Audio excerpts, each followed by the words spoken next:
Hi guys, this is Desiree with Vapor Honing Technologies. I want to go over our hobbyist cabinets, which are very popular in our lineup. This includes the Weekend Warrior, the VH700, and the Micro Vapor Hone machine.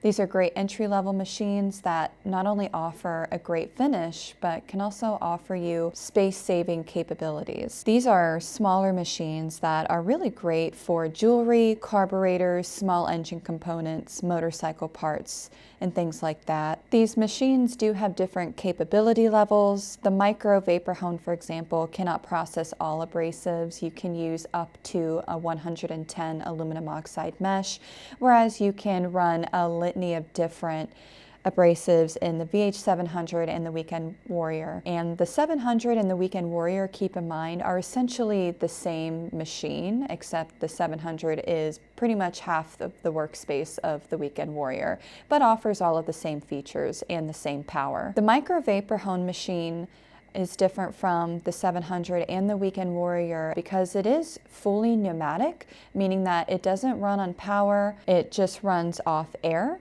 And you're going to be blasting at about 60 to 70 psi, and you need to make sure you're getting about 15 CFM to that machine.